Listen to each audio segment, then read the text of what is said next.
Good afternoon friends. Vartik દાંતના podcast એપિસોડમાં હું ડૉક્ટર વિધિ સોસાણી સિટી ડેન્ટલ હોસ્પિટલથી તમારા બધાનું સ્વાગત કરું છું. આશા છે તમે બધા મજામાં હશો અને તમારી હેલ્થનું બહુ સારી રીતે ધ્યાન રાખી રહ્યા હશો.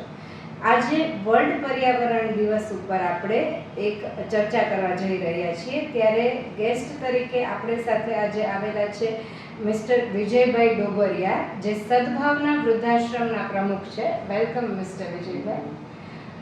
તો આપણે સૌથી પહેલાં તો સર પાસેથી જાણીશું વૃદ્ધાશ્રમ વિશે થોડું વધારે અને એનું મિશન શું છે. તો આપણે ફ્રેન્ડ્સ વ્યુઅર્સને જણાવીએ.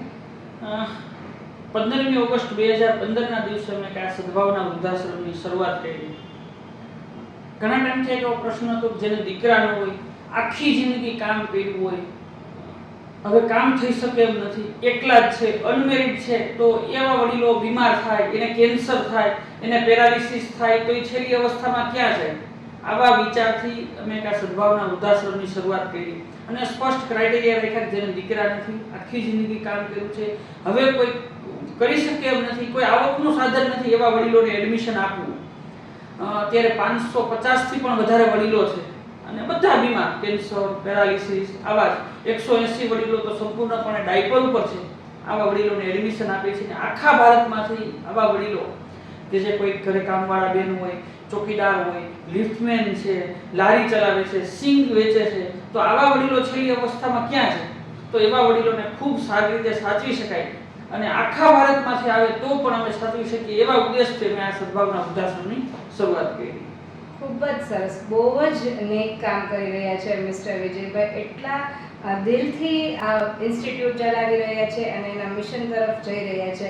તો આપણે કંઈ એના માટે સ્પેશિયલ એક્ટિવિટીઝ કરતા હોય, પ્રોજેક્ટ્સ કરતા હોય, જે તમારા એનજીઓ ચલાવતો હોય મિશન માટે? આખી બહેનોની ટીમ છે જે સંપૂર્ણપણે આ વૃદ્ધાશ્રમ ચલાવે છે. ખૂબ મોટી ટીમ છે. ડાયપર બદલાવાથી માંડી અને જમવાનું બનાવી શકે, જમવાનું આપી શકે એવી ખૂબ મોટી ટીમ છે.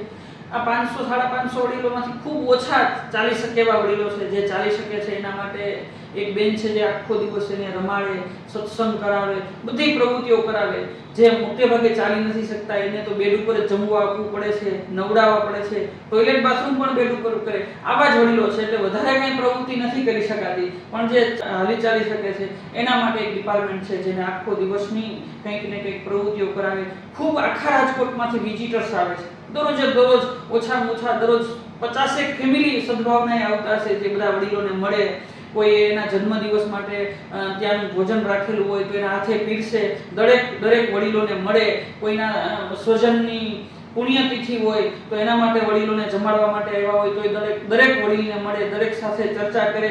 ખૂબ સેવાભાવી લોકો આશ્રમે આવતા હોય છે કે દરેક વડીલના માથામાં તેલ નાખી દે, એના નખ કાપી દે, એના પગ દબાવી દે.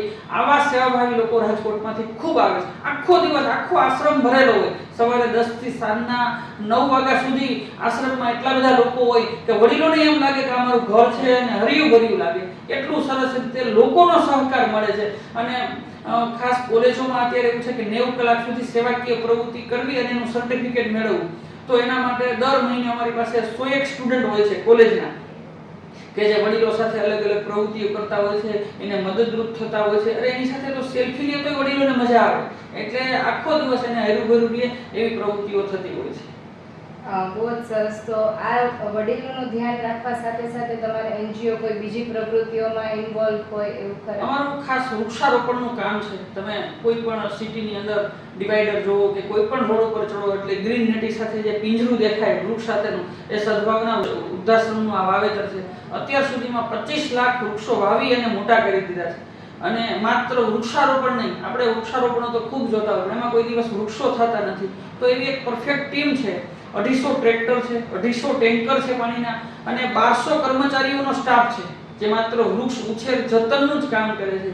અને આખું ભારત 150 કરોડ વૃક્ષો વાવી અને આખું ભારત ગ્રીન કરી દેવું, આ મિશન સાથે અમારી ટીમ કામ કરે છે.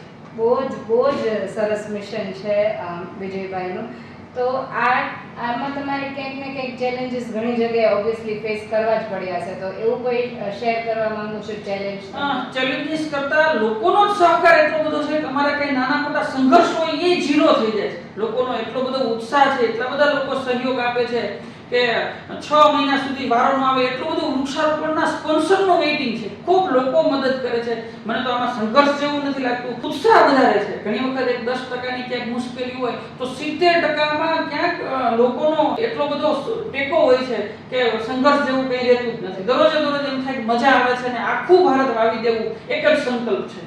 બહુ જ સરસ. તો આ વર્લ્ડ એન્વાયરમેન્ટ ડે, વિશ્વ પર્યાવરણ દિવસ ઉપર આપણે વ્યુઅર્સ માટે કંઈ સ્પેશિયલ કંઈ તમે કહેવા માંગો? દરેક વ્યક્તિએ કમસે કમ એના જીવનમાં એક વૃક્ષ તો વાવવું જ જોઈએ. અને એ વૃક્ષ વાવેતર એટલે વાવી દીધું એમ નહીં, એ વૃક્ષ 4 વર્ષનું થાય ત્યાં સુધી પાણી પાય એવી વ્યવસ્થા ગોઠવવી જોઈએ. તમે વૃક્ષ નથી વાવી શકતા અથવા તમે રેગ્યુલર પાણી નથી પાઈ શકતા તો સદભાવના વૃદ્ધાશ્રમ જેવી સંસ્થાઓ જે વૃક્ષ વાવે છે એમાંથી એકાદું વૃક્ષ દત્તક લઈ અને એ વૃક્ષ ઉછરે એના માટે ભાગીદાર બનવું જોઈએ. તો આવતા વર્ષોમાં કદાચ આપણી ગેરહાજરી હશે તો પણ તમારા દ્વારા વાવાયેલું એક પીપળો કે એક વડ 200 વર્ષ સુધી આ સમાજને ઉપયોગી આવશે.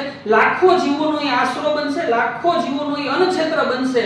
દરેક વ્યક્તિ દરરોજ વૃક્ષને પાણી પાવા ન જઈ શકે, પણ જે સંસ્થા વૃક્ષ વાવી અને ઉછેરે છે એને એક વૃક્ષ દત્તક લઈ, એક વૃક્ષ સ્પોન્સર કરી અને આપણી આખા જીવનની સ્ફૂર્તિ જાળવી રાખવી જોઈએ એવી મારી અપીલ છે. બહુ જ ફાઇન. તો જેમ મિસ્ટર વિજયભાઈએ કીધું કે આપણે આટલું સરસ એમના જેટલું નેક કામ એક વૃદ્ધાશ્રમ ચલાવવાનું, સાથે સાથે એન્વાયરમેન્ટ ફ્રેન્ડલી આટલા છે, આટલા વૃક્ષારોપણ કરે છે, આપણે એ નથી કરી શકતા એટલા લેવલે, તો એને ક્યાંક ને ક્યાંક આપણે સપોર્ટ તો જરૂરથી કરી શકીએ છીએ. તો એકવાર વૃદ્ધાશ્રમની વિઝિટ હું બધાને ફ્રેન્ડ્સ વ્યુઅર્સને સજેસ્ટ કરીશ કે જેમને વિઝિટ ના કરી હોય એ કરી લે. ખરેખર બહુ જ સરસ કામ કરી રહ્યા છે. જેમ વિજયભાઈએ કીધું કે તમે વૃક્ષ વાવી ન શકો તો વૃક્ષનો ઉછેર અવશ્ય કરી શકો, તો ઈ હેલ્પ તમારાથી થતી હોય તો ઈ કરી શકાય છે. તો આ વર્લ્ડ એન્વાયરમેન્ટ ડે ઉપર આપણે બધા નિર્ણય લઈએ કે એટલીસ્ટ એક પ્લાન્ટનું આપણે વાવી નહીં તો એનું ઉછેર કરવા ઉપર ધ્યાન દઈએ. તો નેક્સ્ટ સેટરડે આપણે મળીશું ફરી પાછા નવા એક ગેસ્ટ, નવા એક ટોપિક સાથે. Till then take care, bye bye.